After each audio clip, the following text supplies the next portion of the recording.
The hegemony of civilized worlds had, over the course of 17,000 years, perfected the art of polite warfare. Not polite in the sense that anyone said please and thank you, while vaporizing enemy squadrons, mind you, but polite in the way that advanced societies had agreed upon certain protocols, rules, standards of conduct that separated the enlightened from the barbaric. Battle doctrine across the galaxy had evolved into something resembling a cosmic ballet performed with antimatter cannons. Engagements followed predictable patterns, calculated strikes against predetermined targets, minimal collateral damage, and above all, efficiency. The Kryllian Empire's military academies taught courses on optimal resource expenditure and conflict resolution. The Nixari Collective had reduced warfare to mathematical equations so precise they could predict casualty counts down to the individual soldier. Even the notoriously aggressive Vorthak clans had adopted civilized conquest protocols after their admission to the galactic community. The key word in all galactic military doctrine was quiet. Not literally quiet, of course. Plasma cannons and fusion bombs made their fair share of noise. But quiet in philosophy. Surgical, clean, control. Wars were won through superior technology, flawless logistics, and tactical precision that would make a chronometer jealous. The very idea of unnecessary noise, chaos, or, heaven forbid, improvisation, was considered the hallmark of primitive species who hadn't yet learned to conduct proper warfare, which made the current situation particularly embarrassing for everyone involved. The entity currently reducing 3-star systems to cosmic rubble didn't seem to have received the memo about civilized conquest protocol. Military analysts from a dozen species had spent months studying the aggressor's patterns, expecting to find the usual markers of advanced warfare: strategic target selection, resource conservation, tactical predictability. Instead, they found something that made their sophisticated minds recoil in horror: pure, undiluted aggression, with no apparent logic beyond destroy everything that moves, then destroy everything that doesn't. The thing had materialized at the edge of the Centauri expanse 6 months ago,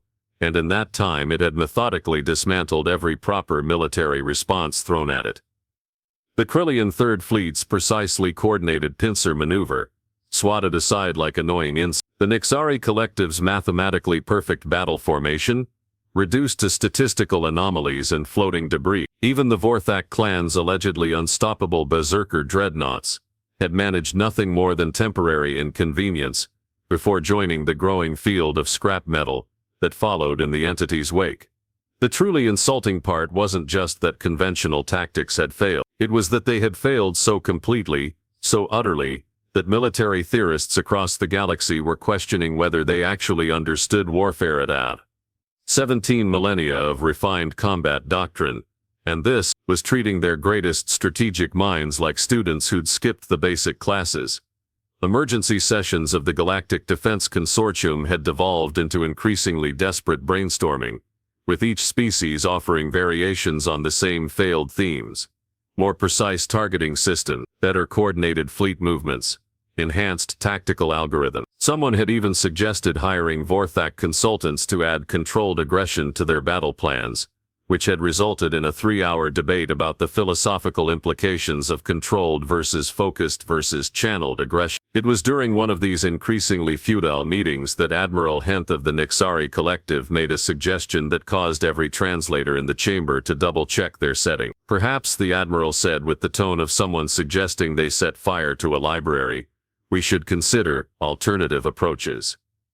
The chamber fell silent. Alternative approaches were code for tactics that fell outside accepted galactic military doctrine, unrefined method, uncivilized techniques, the sort of thing that primitive species might employ before they learned proper warfare, which unfortunately brought up an uncomfortable truth that everyone had been studiously ignoring. There was technically one member species of the galactic community that hadn't fully embraced civilized warfare protocol. A species that had been admitted to the Alliance primarily for their industrial capacity and their curious talent for creative problem-solving, despite their regrettable tendency toward what official reports diplomatically termed unorthodox combat methodology. The word hung in the chamber's recycled air like a profanity, not because humans were particularly disliked. They were generally considered harmless enough if somewhat eccentric. Their contributions to galactic science, and engineering were undeniably valuable, and their entertainment media had become surprisingly popular across multiple species. But their military? Their approach to warfare? Well, it was loud, not just in terms of decibel levels.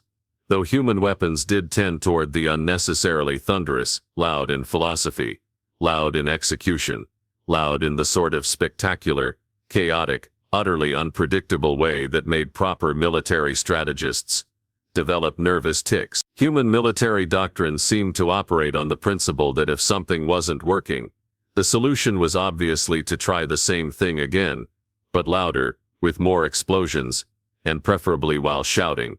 They had never quite grasped the concept of surgical precision in warfare. Their idea of a tactical withdrawal involved covering everything behind them in enough firepower to reclassify small moons. They approached military logistics the way most species approached natural disasters, as something that would inevitably cause massive disruption. So you might as well plan for chaos from the beginning. The few times human military units had been deployed alongside galactic forces, the results had been educational, effective, in their crude way, but utterly barbaric by civilized standards. Watching human Marines in action was like watching someone repair a precision chronometer with a plasma torch. It might work, but the process violated every principle of proper methodology. But now, with conventional tactics proving less effective than harsh language against their current enemy, the unthinkable was becoming thinkable. The possibility that perhaps, just perhaps, the situation called for someone who hadn't spent millennia learning how to conduct warfare properly. The final debate lasted 14 hours, and required 3 recesses for delegates to recover from the philosophical trauma of what they were considering. When the vote finally came, it passed by the narrowest possible margin, with several species abstaining on the grounds that they refused to take responsibility for what might happen next. The deployment order, when it finally reached the human military command, was phrased in the most diplomatic language possible. Request immediate assistance with unconventional tactical challenges, requiring non-standard military solutions. The human response was considerably more direct. You want us to go make some noise? About time. And somewhere in the depths of space, an unstoppable alien war machine continued its methodical destruction, blissfully unaware that it was about to receive a very loud education in why some species never bothered learning proper warfare in the first place. The human expeditionary force assembled at Titan Station, with all the subtle grace of a controlled avalanche. Where other species' military deployments resembled carefully orchestrated symphonies of logistics and protocol, human preparations looked more like someone had decided to organize a hurricane. General Elena Vasquez stood in the command center, watching her Marines load equipment with the sort of enthusiastic efficiency that made alien observers reach for their anxiety medication. The loading process alone violated approximately 17 different galactic military protocols, primarily because it involved Marines shouting encouragement at each other, while hefting ammunition crates that other species would have required mechanical assistance to move. Sir, the Nexari liaison wants to know if we're planning to bring our own gravitational dampeners, reported Colonel Davies, a man whose idea of whispering could be heard from orbit. Something about noise reduction during atmospheric entry. Vasquez considered this with the expression of someone who'd been asked if she wanted to paint her battle cruiser pink. Tell them we'll consider it if they want to explain to the enemy that we're coming. The concept of announcing one's arrival to the enemy was admittedly difficult for other species to grasp. Galactic military doctrine emphasized surprise above almost everything else.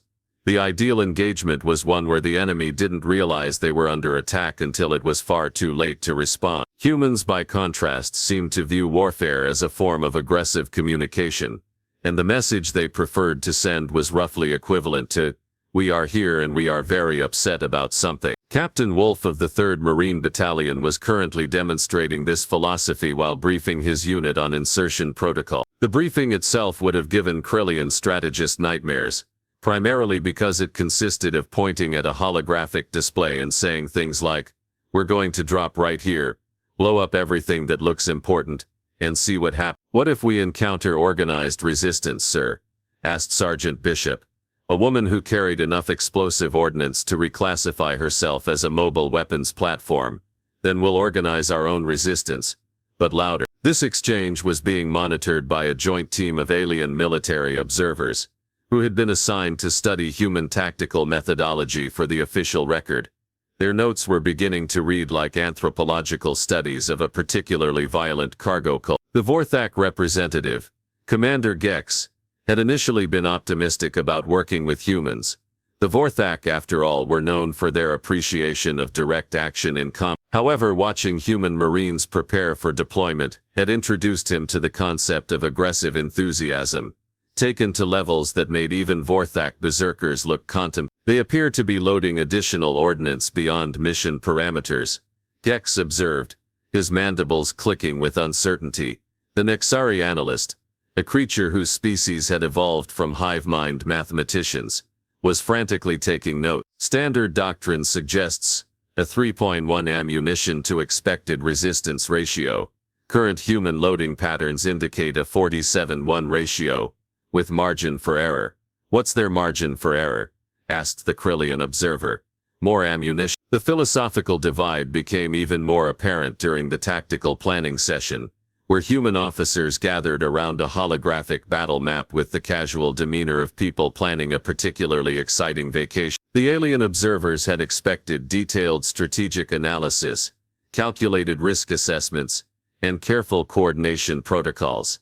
Instead, they got what could generously be described as aggressive brainstorm. So we're looking at approximately 17,000 enemy units, unknown capabilities, entrenched positions, and home field advantage, summarized Major Park, a woman who delivered tactical assessments, with the enthusiasm of someone announcing a surprise part. Sounds about right, nodded General Vasquez. How do we want to handle this? What followed was 20 minutes of discussion that violated every principle of civilized military planning. Instead of careful analysis of enemy capabilities, human officers seemed more interested in what they called creative problem solving. Instead of calculating optimal force deployment, they appeared to be conducting a contest to see who could propose the most spectacular approach to any given tactical challenge.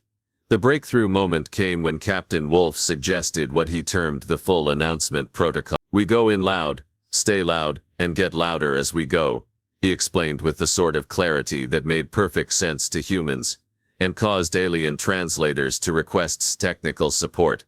No stealth, no subtlety, no pretending we're not there. We tell them exactly what we're doing while we do it. The alien observers exchanged looks that transcended species barriers, the universal expression of beings watching someone propose setting fire to conventional wisdom and dancing around the flames. The enemy will have complete tactical awareness of your approach, protested the Nexari analyst. Good, replied Wolf. Saves us time on introductions. But this eliminates any element of surprise. No, corrected General Vasquez with a smile that made several observers check the location of the nearest escape pods.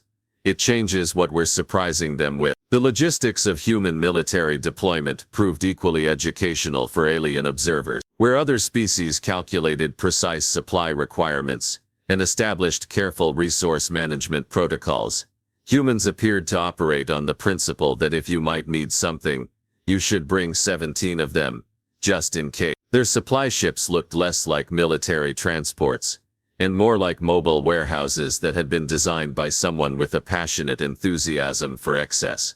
The ammunition alone filled 3 cargo bays.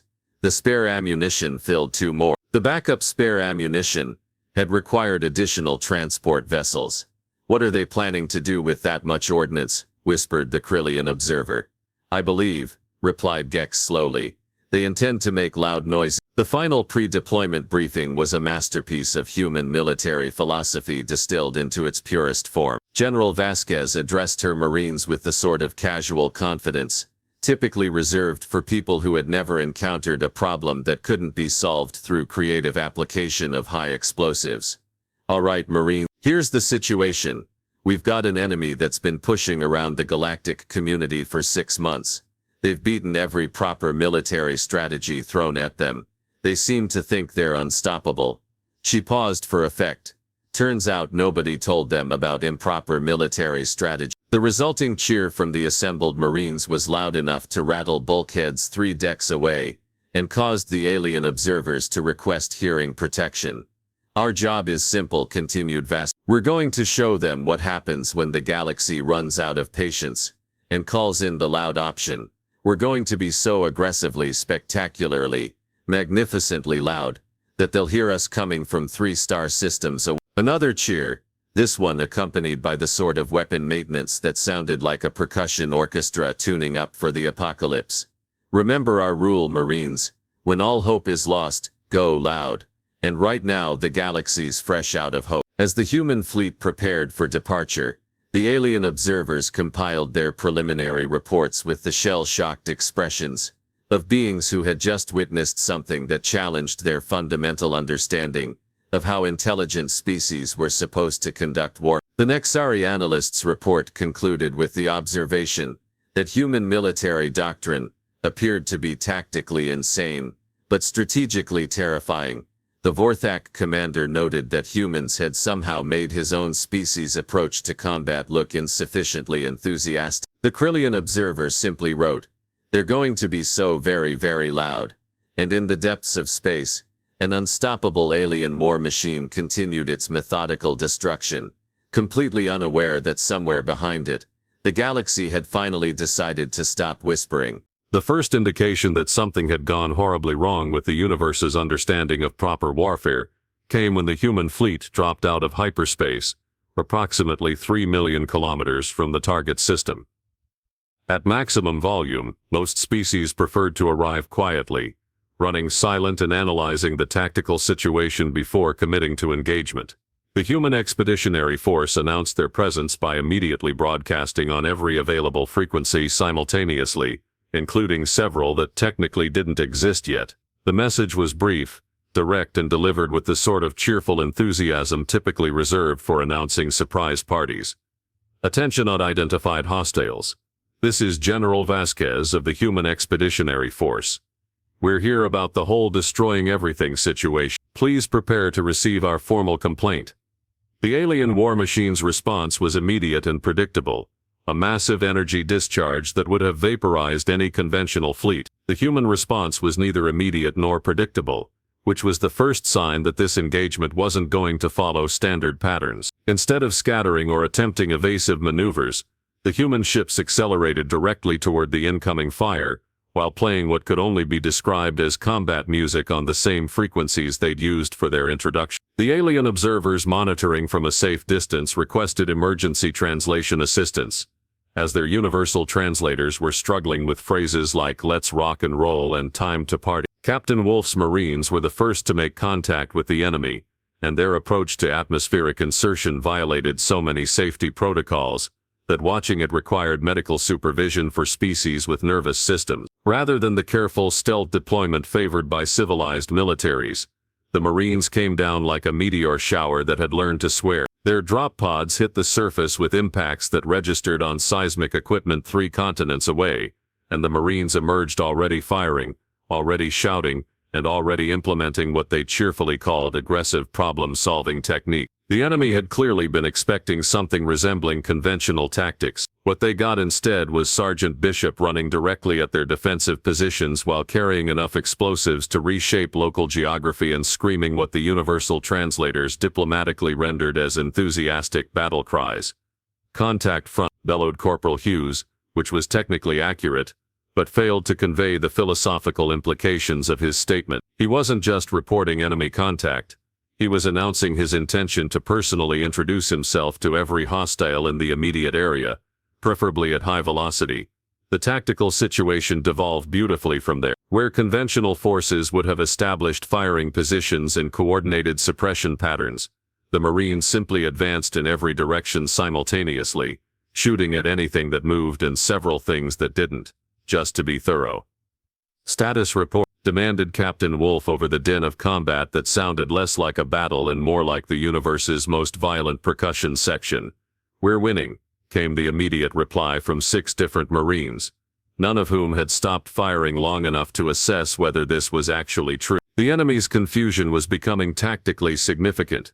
Their defensive algorithms had been designed to counter precise, coordinated attacks using established military doctrine. They were utterly unprepared for Marines who seemed to view tactical doctrine as a suggestion that could be safely ignored in favor of what they called figuring it out as we go. Major Park's battalion had encountered the enemy's main defensive complex, a fortress designed to withstand conventional siege tactics through layered defensive systems and overlapping fields of. Her solution demonstrated the fundamental difference between human and galactic approaches to problem solving.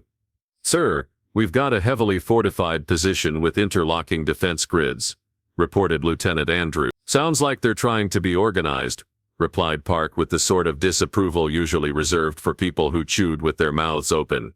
"Let's help them with that." What followed was what military historians would later describe as creative architecture modification through applied explosive. Rather than attempting to neutralize the defensive systems through careful targeting, the Marines simply removed the entire concept of defensive positions by eliminating the terrain the defenses were positioned on. The resulting explosion was visible from orbit and caused seismic activity that redrew local topographical maps. It also eliminated the enemy fortress, 3 backup positions, and a considerable amount of landscape that had been getting in the way of the Marines' advance. "Position neutralized, sir," reported Andrews with the satisfaction of someone who had solved a particularly challenging puzzle by throwing it out the window.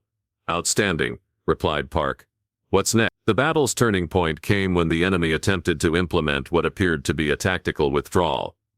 This was a reasonable response to an unreasonable situation, except that human Marines had their own interpretation of what constituted a reasonable response to enemy movement. "They're running," announced Sergeant Torres, a man whose voice could strip paint at 50 meters. This observation triggered what human military doctrine classified as pursuit protocols, which in practice meant every Marine in the area immediately gave chase, while expressing their opinions about the enemy's tactical decisions in terms that required extensive censorship for official report. The resulting pursuit looked less like a military maneuver and more like the universe's most destructive game of tag.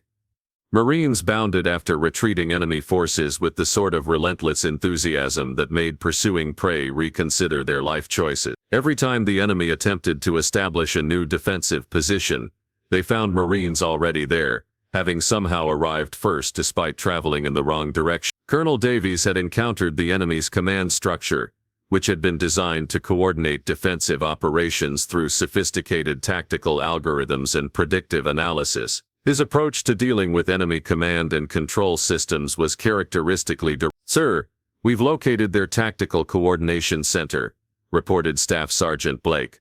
"Are they coordinating?" asked Davies.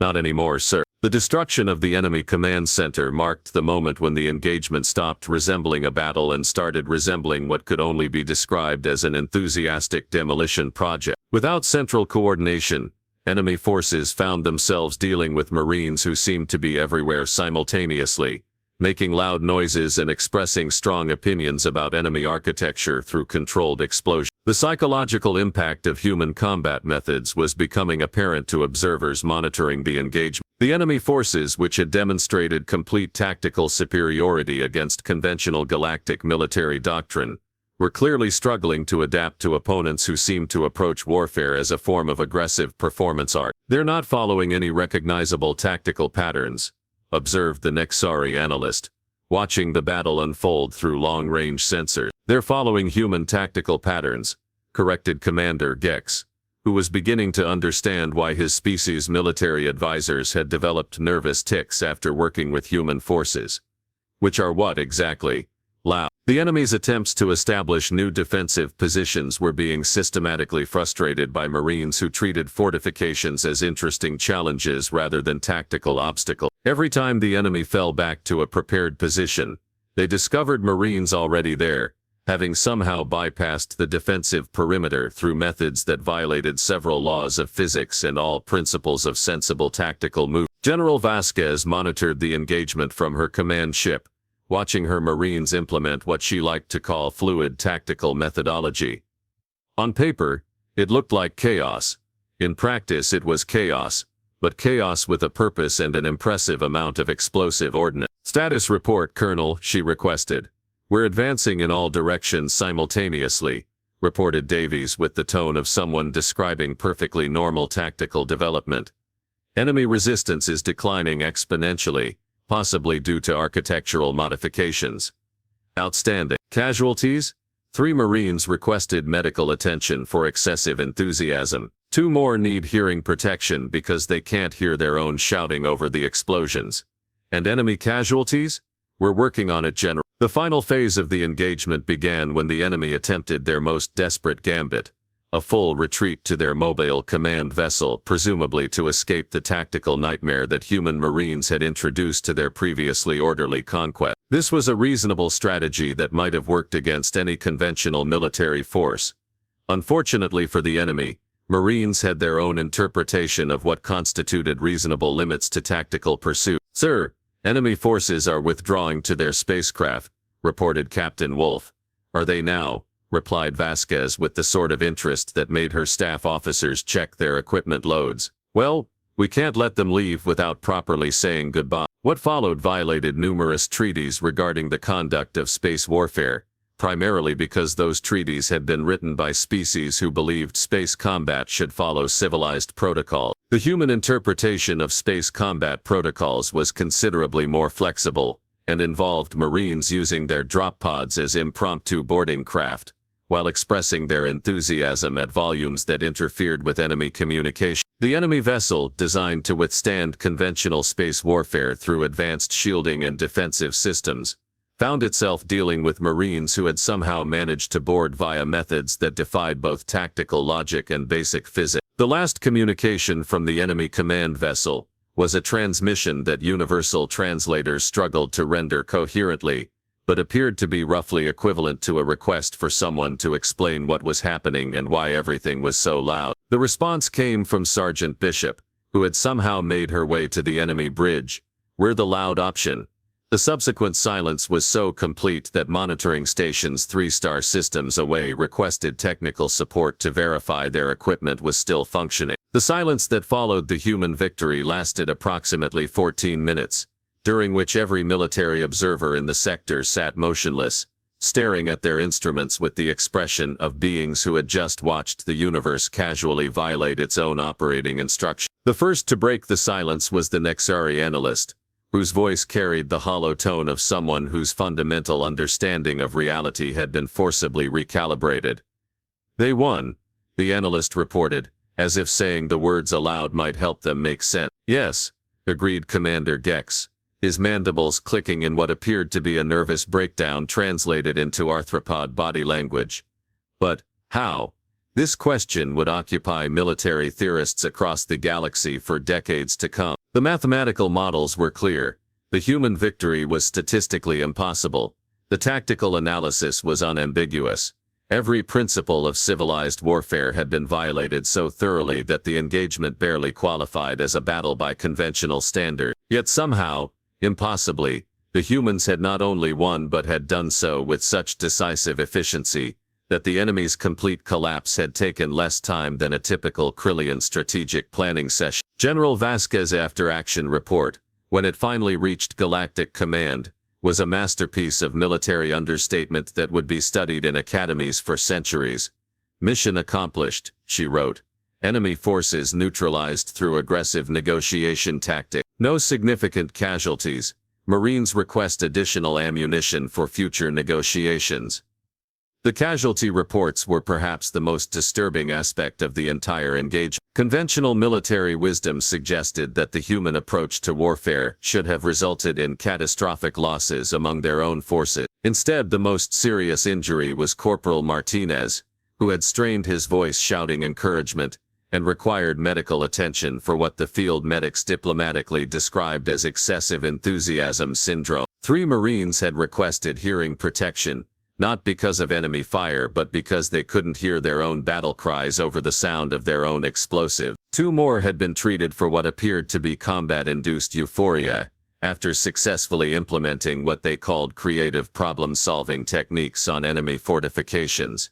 The enemy forces, by contrast, had simply not destroyed in the conventional sense, but rather convinced through extremely loud and persistent argument that their continued presence in the sector was inadvisable. Their evacuation had been so complete and so rapid that monitoring stations were still trying to determine exactly when they had left, and in which direction. The immediate aftermath involved a series of increasingly frantic communications between galactic military headquarters and various species war colleges, all attempting to understand how 17,000 years of refined military doctrine had been rendered obsolete by a species that approached warfare like a particularly aggressive home improvement project. The first official inquiry came from the Krillian Empire's Strategic Analysis Division, whose request for detailed tactical reports suggested they were preparing to revolutionize their entire military philosophy. The Nexari Collective had dispatched their finest mathematical minds to study human combat methodology,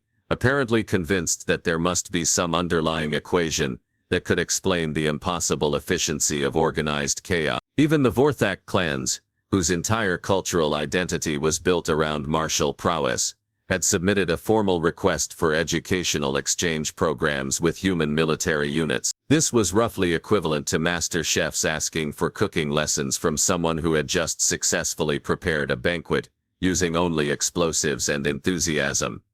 Colonel Davies found himself at the center of the galactic military community's attempts to understand what had happened. The debriefing sessions were exercises in cross-species cultural confusion, as alien strategists struggled to comprehend tactical decisions that seemed to violate basic principles of cause and effect. Colonel, our analysis indicates that your Marines advanced directly into enemy fire zones without establishing suppression patterns or coordinated covering positions, observed the lead Krillian investigator, whose tones suggested he was describing evidence of mass insanity. That's correct, replied Davies cheerfully.